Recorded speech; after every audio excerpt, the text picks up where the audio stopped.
Okay, I had to leave early. I was there and I had to leave. Something came up. I had to leave early. I just wanted to let him know. He was so nice that he just stopped the dancing so that I could speak, and I presented for him from the shul. And then I left. I didn't even stay for the main course. I had to take care of something. And but Baruch Hashem, that thing worked out beyond belief. The person I had to help met me at the Rolly. I didn't know how I was going to find them. And they just happened to get to the ride to the Rolly. So that was very good. So I just wanted to let him know that everything was okay, and I thank him. But I guess he's not there. So, okay. Everybody has food? Yeah. I see Shai is eating well. That's good. Everybody. Okay. Okay, everyone get your doubles. Get your doubles. Okay. Okay, so the Haftorah to Parshas for A, once again, if you want to look inside, it's always helpful to see the psukim in my belief. I once overheard somebody asking someone else during one of my shiurim why I handed out sheets and read from the sheets. Apparently they weren't used to seeing that. And my Rebbeim always did it. I felt, and I still feel, that when you see things inside, you understand it better and you remember it better because it makes imprint on your mind when you see the words. The kedusha of the words make an imprint on your mind, but not a requirement. The haftorahs of Nechama continue with this one, which is a very short haftorah. Pasuk Yud Aleph and Pasuk Yud Beis. Aniya soara lo nuchama. A poor woman with a stormy heart. Everyone says to her, lo nuchama, you will never be comforted. Hashem says through the Navi Yeshaya,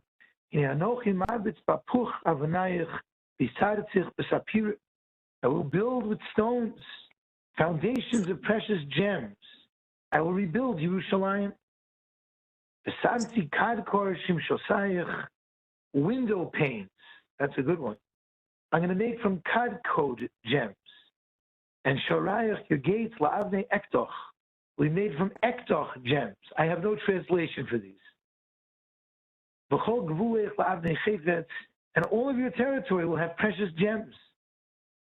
In other words, Hashem is promising that in the future, Yerushalayim will be very rich.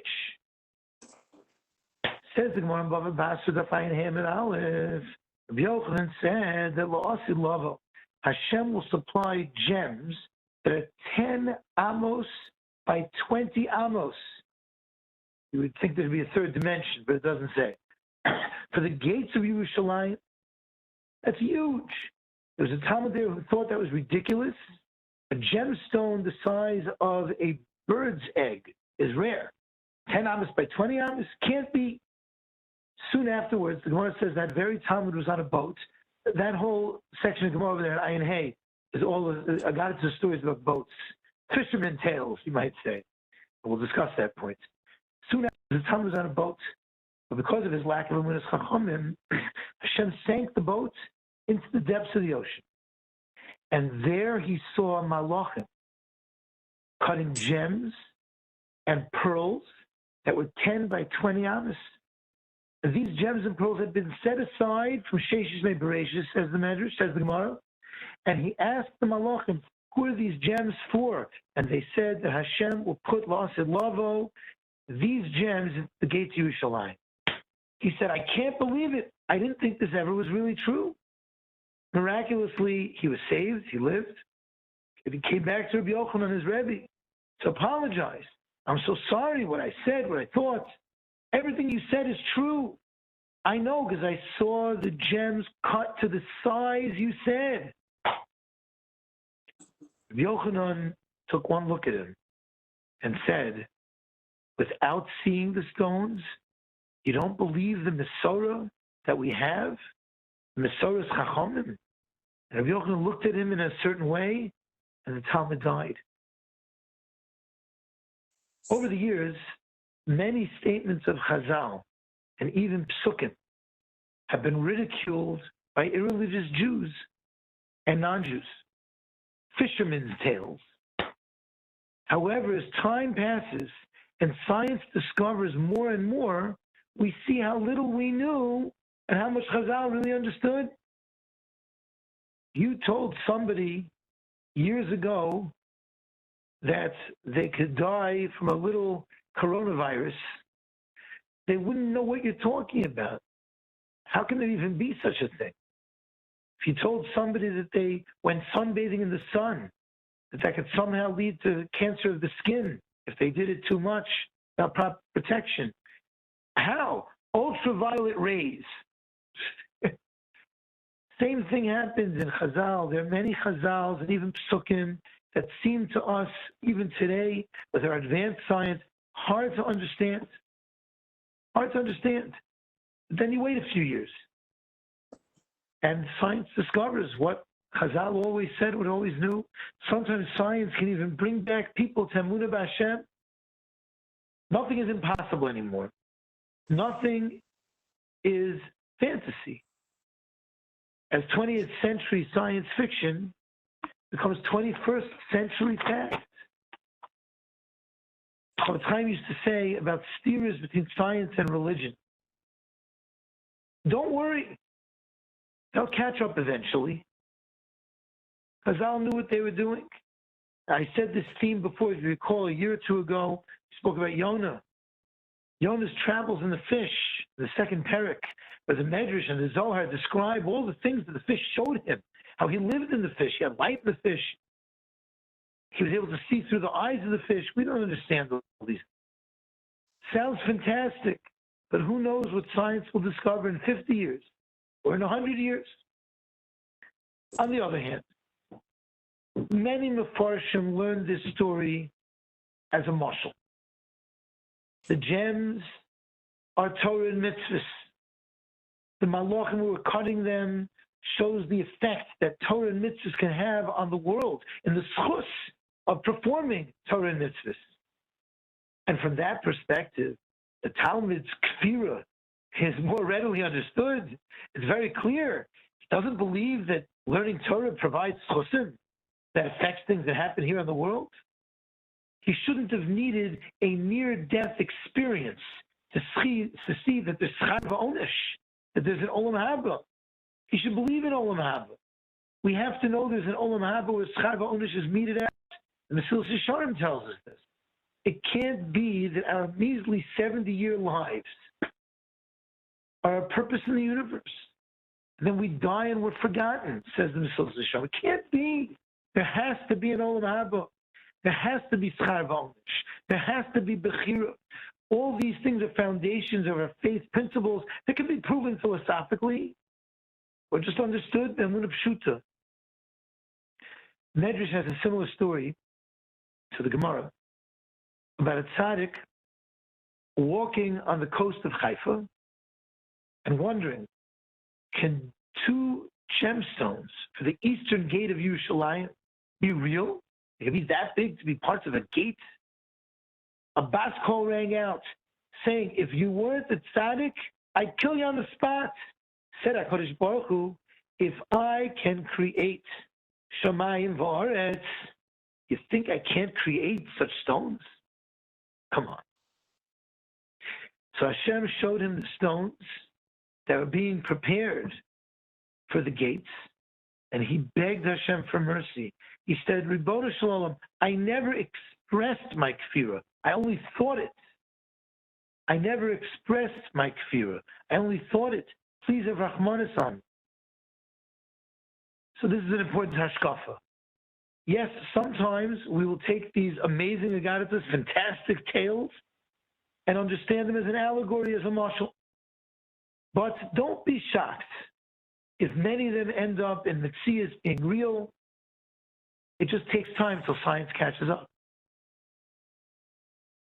So if we're talking about physical stones, why would it be that Hashem wants us to be so rich in the future? Bisman Mashiach, the Rambam tells us, we're all going to have the time to learn, to steig. Why do we need all this gashmias? A few answers are given. Answer number one, the Medrash says, the jewels are made to make Yerushalayim look extremely beautiful, which will impress who? which will make it world famous for its splendor and cause all the goyim, all the nations of the world, to honor the Jews greatly. When they see the Jews have all the money, they'll say, well, these Jews must be something right. They must be doing something right. And once they have an appreciation for the wealthy Jewish people, they will then perhaps appreciate the teachings of the Torah, and they'll want to support and honor that Torah. So it's not that the wealth is being done for the Jews per se, it's being done for the nations of the world who understand the chashivas of money. They will then see the Jews have it, and they will then try to be machshiv the Jews of that time, want to support and honor them, us, for having and keeping the Torah. Second answer that's given is, the reason why HaKadosh Baruch Hu wants us to be very wealthy in the future is because it's going to cause shalom, to have a lot of wealth. For example, let's say Reuben and Shimon have a monetary dispute. So they go to Yerushalayim to the Melech Mashiach. He's the Dine Emes, to go for a din Torah, to decide who's right, who's wrong. When they get there, they see jewels all over the streets. So they had a din Torah of $10,000, but they pick up a few jewels, hundreds of thousands of dollars. They're mochel each other. They don't care about the din Torah anymore. They make shalom. Seems a little bit of money is actually able to make shalom. I often feel that way. If I had a few $1,000,000 in my expense account, and I see the dispute between certain people, it's just financial. I could just say here, like, just take $2,000, just forget about it. It would be a very nice thing. So that could be true in the future, that the finances of the Jewish people in Yerushalayim will be so high that it'll solve many financial disputes and therefore have shalom. Also, give you more.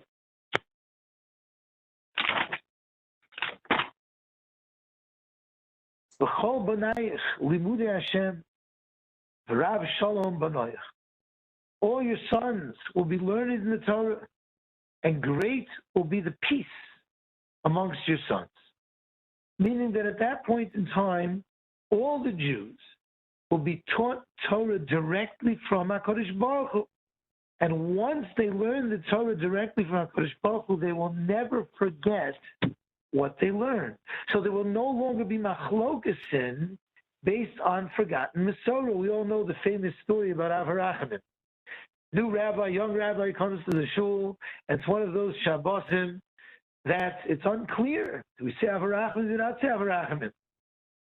And one old man gets up in the shul and says, we have to say Avraham. I remember the way we said it last year, the year before, for 10,000 dollars.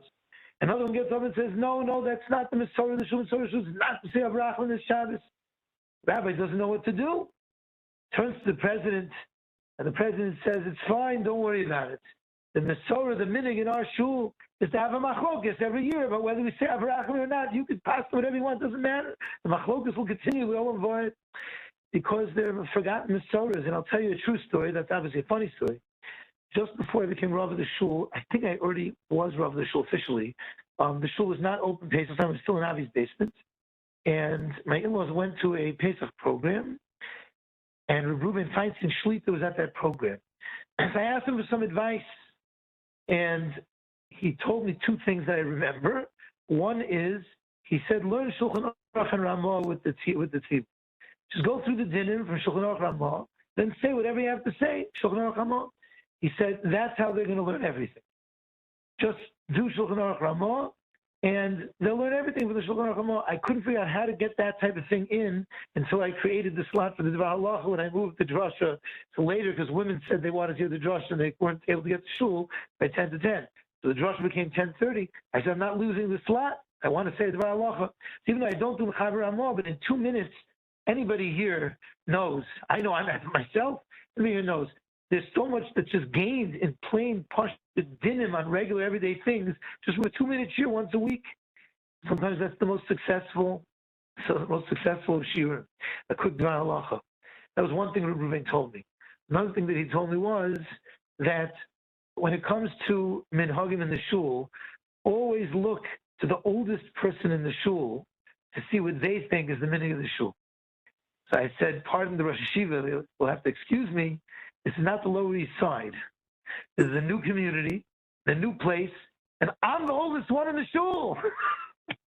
There may have been one or two exceptions, but I think I was the oldest one in the shul. So he said, okay, so you decide. Okay, but I can't do that because the shul is Nusach Sfard, and I grew up in Nusach Ashkenaz. So I don't know all the Minhagim Nusach Sfard. So that's why, at least for the first few years, I did have to look around to see what's going to happen. I was afraid I think I even gave a drasha the first time we had this Avrahman thing. I think I said that joke 16 years ago. Okay, so if we learn the Torah directly from HaKadosh Baruch Hu, much like the Chazal say about the Luchos Rishonos, it's never going to be forgotten. The Ein Yaakov, on the Gemara in Brachas Samach Daled asks, if Lo Asid Lavo, the whole Torah will be given to us in a silver platter, why should I learn today? It's a strange question. You have to learn today so you know today. But that's the question the Gemara asks. Answers the Gemara, because if you learn now, then the higher level of instruction will be available for you, Asid Lavo, through the Shekhinah. It's a little similar to what they say is the reason why the Gemara says in Nida, Malach teaches us Kol Torah Kula in the mother's stomach, and yet we're tapped on the lip, we forget it as we come out. What's the point of learning it then? One answer that's given is, because now we're able to actually learn it in Olam Hazeh. If we didn't have that introduction to it inside the mother's womb, we would never be able to understand Torah on the simplest of levels.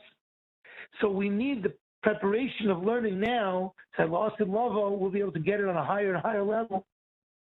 Then it makes sense when the Pasuk says, V'Rav Shalom, because all the Talmid Chachamim, because everybody will be a Talmid Chacham. And when everyone's a Talmid Chacham, we know Talmid Chachamim, Marbim Shalom Ba'olam, they increase the peace in the world. How is it that knowing more Torah and being Talmid Chachamim increases peace in the world?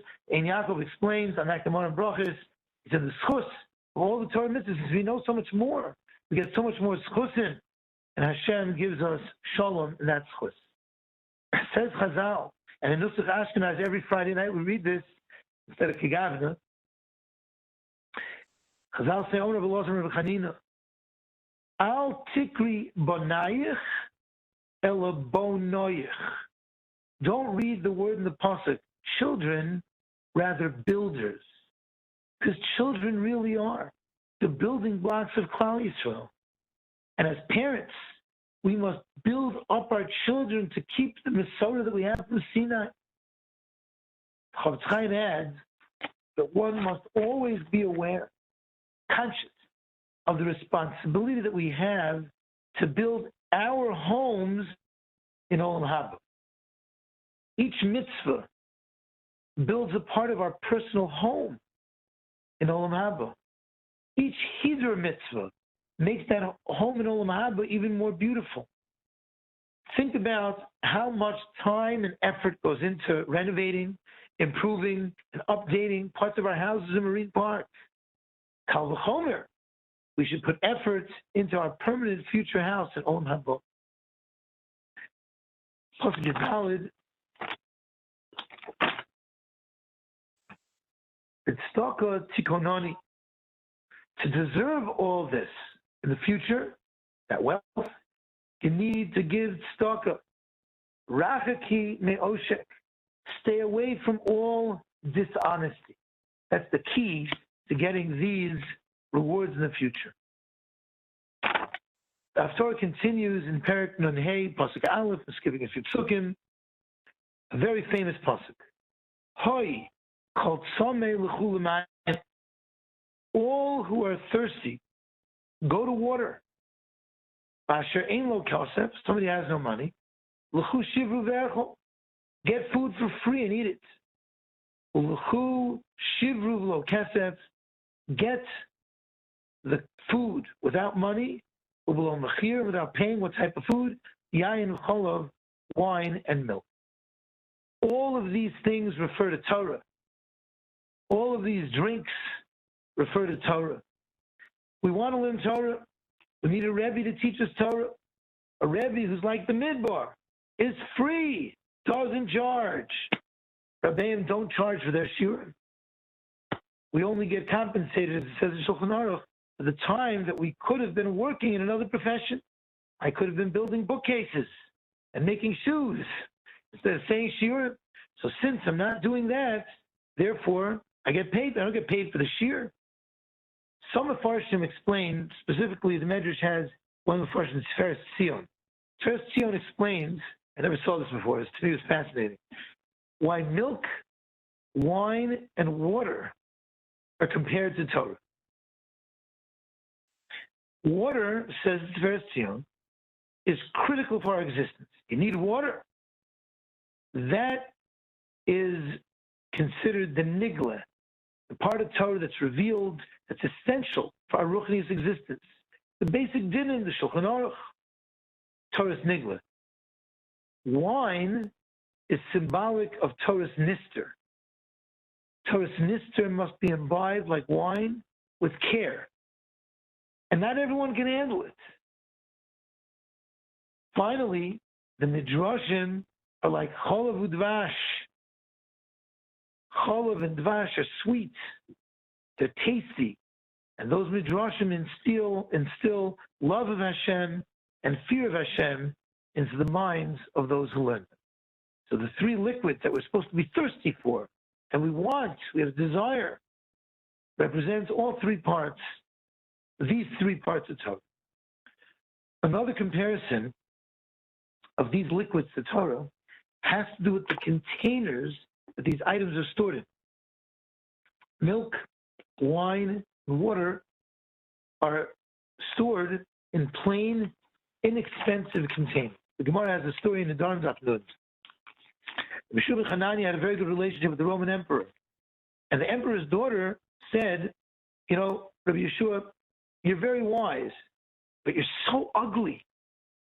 I guess if you're the emperor's daughter, you can get away with these things.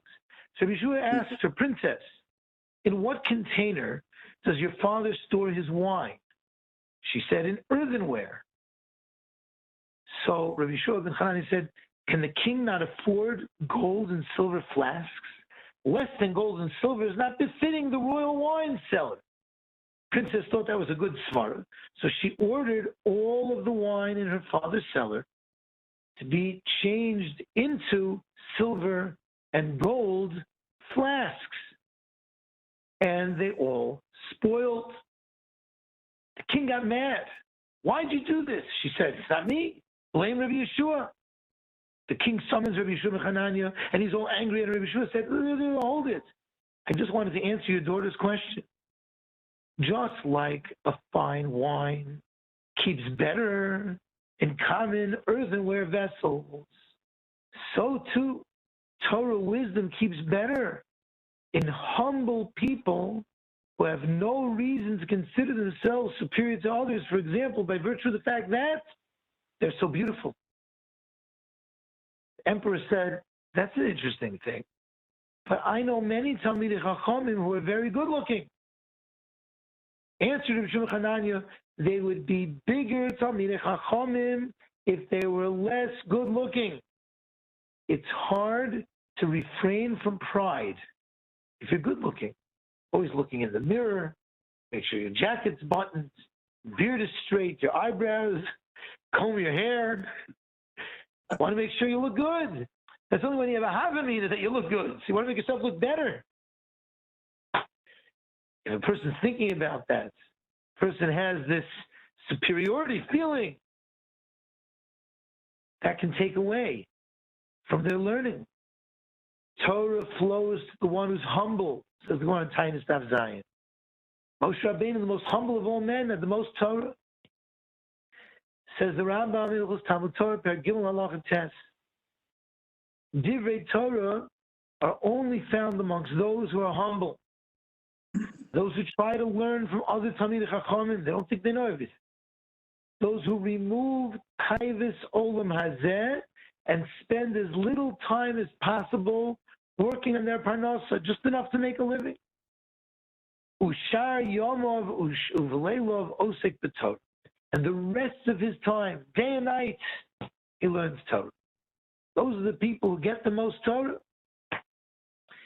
Pasuk Beis, as we head towards the very end of the Haftorah, Why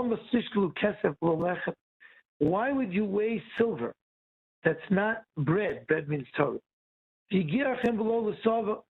Why are you toiling in all this parnasa stuff that leads to no satisfaction?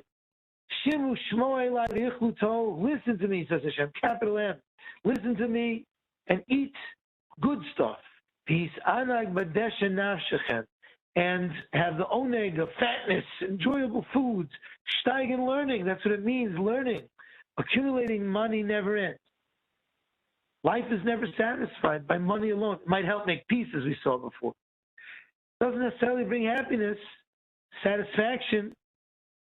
Only Torah can give us real satisfaction. The Medrash has a story. Alexander the Great was eating fish near a stream. Apparently the fish was salty. So he dipped the fish into the stream, and the fish came alive and swam away. He decided to then wash his face in the stream. He felt so refreshed. He said, the stream must come from Gan Eden.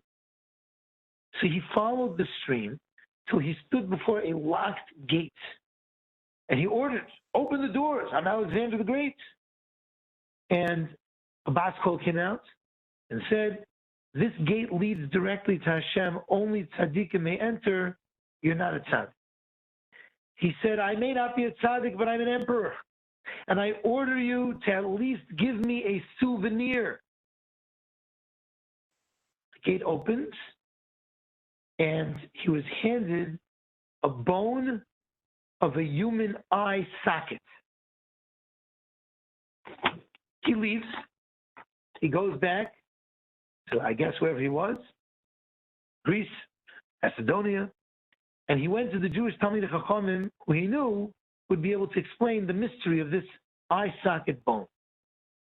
And they said to him, get a scale, put the eye socket bone on one bucket in the scale, and put gold and silver into the other bucket. He does so. And the eye socket, that's made out of bone, which is typically very light, is on the ground, with the gold and silver in the air. The eye socket weighed more than the gold and silver. The Chava said, put in more silver, put in more gold. And he put in more and more and more. But the eye socket stayed down. He said, what's pshat? They explained. The human eye is insatiable. It always wants more. Put in more gold and more silver, more, more, more. So he said, he asked them, is there any way to tip the scale in the other direction? Chama said, yes. Just put a little dust and dirt on top of the eye socket. And as soon as you put a little bit on top of it, it tipped the scale away from the socket. And the gold and silver was weighed down. He looked puzzling to the Talmidei Chachamim, who said, only death, being covered by a little bit of dirt, leads to the end of man's ceaseless craving for riches.